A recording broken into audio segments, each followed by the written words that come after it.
Desde o dia 5 de novembro, está claro, Donald Trump será declarado em janeiro o 47º presidente dos Estados Unidos, 8 anos após ter sido eleito pela primeira vez presidente. No entanto, isso não significa que então tudo será como em seu primeiro mandato, porque o Donald Trump de hoje está bem mais organizado do que há 8 anos, tem outros objetivos políticos e, ao contrário de seu eu daquela época, agora sabe o que está fazendo. E é exatamente por isso que ele planejou coisas realmente inacreditáveis para seu próximo mandato. Nesse vídeo, vamos analisar os planos extremamente ambiciosos de Trump para os próximos 4 anos e, em especial, observar o que sua reeleição pode significar para as relações internacionais. Vai ser muito interessante, por isso fique ligado, aqui no Vale a Pena Conhecer. Comecemos pela política externa, mais precisamente pelos planos de Trump para o conflito entre a Rússia e a Ucrânia.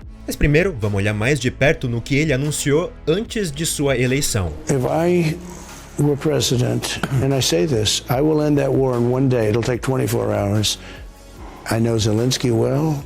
I know Putin well. I would get that ended in a period of 24 hours. You can break that deal. 100%, it would be easy. Essas palavras rodaram o mundo. Trump acredita seriamente que pode acabar com a guerra na Ucrânia em apenas 24 horas. Mas como ele pretende fazer isso? Nas últimas semanas e meses, informações vazaram do círculo próximo de Trump sobre como o plano de paz se desenha concretamente. Mais precisamente, o plano de paz de Trump para a Ucrânia consiste em 3 etapas. A primeira etapa é trazer Zelensky e Putin para a mesa de negociações. Nessas negociações, Trump quer, em um primeiro momento, negociar um cessar-fogo na linha de frente atual, que tem cerca de 1.300 quilômetros de extensão. Quando esse cessar-fogo for implementado, segue a segunda etapa. Nessa segunda etapa, Trump quer convencer Zelensky a transformar a Ucrânia em um estado neutro.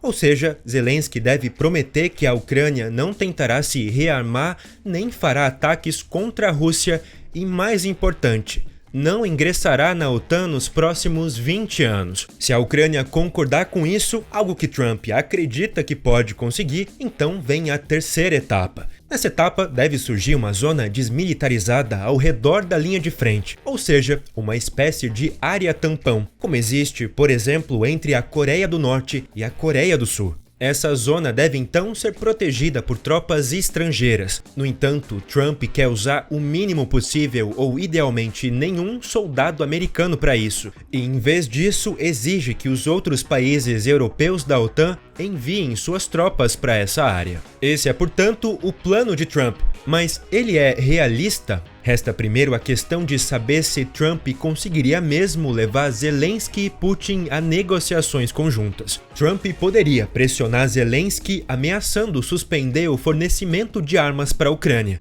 Se Putin aceitaria participar de negociações sem grandes dificuldades, ainda é incerto. Pelo menos, o presidente já afirmou repetidamente que estaria disposto a conversar com Zelensky, mas exige para isso que a Ucrânia reconheça os territórios já anexados como pertencentes à Rússia. Mesmo que Trump conseguisse levar Zelensky e Putin à mesa de negociações, não está claro se Zelensky e Putin seguiriam o plano do presidente americano. Zelensky, pelo menos até agora, não pensa em desistir, e Putin, embora saísse relativamente bem no acordo proposto por Trump, ainda assim ficaria aquém de seus objetivos. No início da guerra, Putin havia declarado que queria pelo menos tomar completamente as regiões de Lugansk, Donetsk, Zaporizhia e Kherson, algo que ele ainda não conseguiu. Na verdade, ele provavelmente quer ainda mais do que isso. Deseja que a Rússia recupere na Europa o papel poderoso e importante que desempenhou do século XVIII ao século XX. E é por esse motivo que surge uma questão importante. O que Trump fará se Putin não aceitar suas propostas? De fato, há indícios de que Trump não desistirá facilmente. Segundo um insider que falou ao Washington Post, Trump teve há poucos dias uma ligação com Putin na qual ele aconselhou o presidente russo a não escalar ainda mais a guerra na Ucrânia e o lembrou de que os Estados Unidos possuem uma enorme presença militar na Europa. Fontes próximas a Trump sugeriram até que ele estaria disposto a enviar cerca de 100 mil soldados americanos para a Europa, dos quase 1.200.000 atualmente estacionados nos Estados Unidos. Mas é claro, isso seria apenas um plano de emergência para Trump e possivelmente também uma tática de intimidação para convencer Putin a negociar o mais rápido possível. Porque, segundo estimativas de alguns especialistas em defesa, os estoques de munição dos Estados Unidos durariam atualmente cerca de 28 dias em caso de uma guerra real. Portanto, o impacto da presidência de Trump no conflito na Ucrânia e na situação militar na Europa ainda é incerto, mas está claro que sua posse pode trazer mudanças significativas. No entanto, Trump não tem apenas grandes planos para a política externa, mas também para a política interna. No que diz respeito a isso, Trump estabeleceu 4 grandes objetivos. Em seu primeiro plano para a política interna, ele parece ter aprendido com o passado, pelo menos aparentemente. Durante seu último mandato, muitos de seus projetos políticos foram bloqueados por membros do Congresso, altos funcionários, juízes constitucionais e líderes políticos. Ele chamou isso de Deep State, ou seja, o Estado profundo que controla o que é implementado e o que não é. Para combater esse Estado profundo, Trump planeja demitir milhares de funcionários políticos e líderes. Em seus lugares, ele pretende colocar pessoas que compartilhem de suas visões MAGA e não bloqueiem seus planos. O problema é que ele, na prática, não pode simplesmente demitir esses funcionários.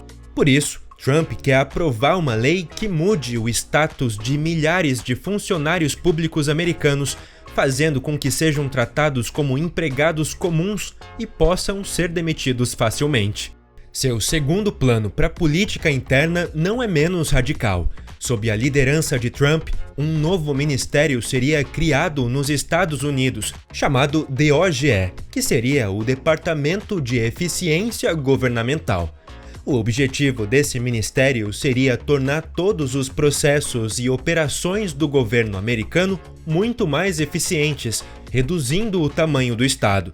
Assim, seria possível economizar custos e pagar dívidas públicas. O chefe desse novo departamento seria ninguém menos que Elon Musk. O que surpreende nesse plano não é a ideia em si, mas como Trump e Musk pretendem executá-la de forma radical. Musk planeja economizar 2 trilhões de dólares do orçamento anual dos Estados Unidos. Para efeito de comparação, esse valor equivale a cerca de 4 vezes o que a maior economia da Europa gastou no ano passado no total. E como Musk pretende alcançar isso? Ele quer demitir até 75% dos funcionários públicos e eliminar até 300 das 400 agências subordinadas ao governo dos Estados Unidos. Existem até rumores de que Musk e seu co-ministro Vivek Ramaswamy planejam fechar o FBI. Ou como o próprio Elon Musk disse em um evento da candidatura de Donald Trump durante a corrida presidencial: "Your money is being wasted. And the Department of Government Efficiency is going to fix that.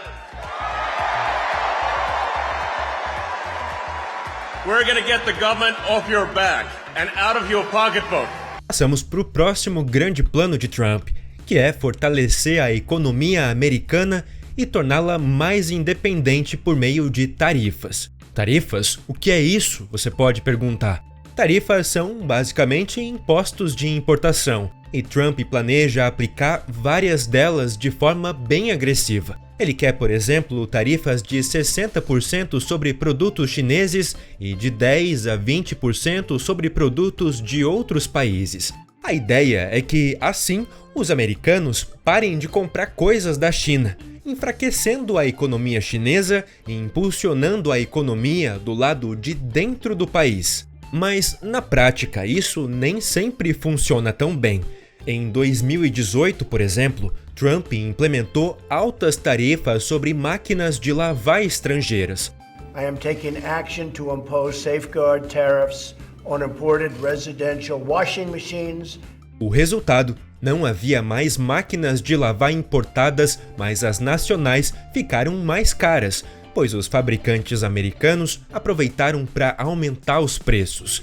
Dentro de 2 anos, várias empresas estrangeiras construíram fábricas nos Estados Unidos para produzir diretamente lá e evitar as tarifas. Um estudo estimou que a família americana média teria que gastar até $2.600 a mais por ano devido às tarifas de Trump. Por isso, muitos economistas acreditam que as ideias de tarifas do presidente podem acabar prejudicando mais sua própria economia do que fortalecê-la se ele conseguir implementá-las da forma planejada. Por fim, temos uma das ideias mais inusitadas, mas também mais inofensivas do presidente americano. Como 2026 marca o 250º aniversário da independência americana, Trump planeja um festival de 1 ano, de maio de 2025 a julho de 2026. Esse festival incluirá inúmeros eventos em todos os estados e deve atrair milhões de pessoas. O nome do evento seria The Great American State Fair, a Grande Feira Estadual Americana. Como você pode ver, Trump tem planos extremamente ambiciosos. Quais deles serão realmente implementados ainda é uma incógnita. Então fala pra gente nos comentários o que você acha dos planos de Trump e quais você acredita que ele vai conseguir realizar. Se você gostou desse vídeo, por favor, deixa seu like e se inscreva no canal para continuar com a gente. Te vejo na próxima, aqui no Vale a Pena Conhecer.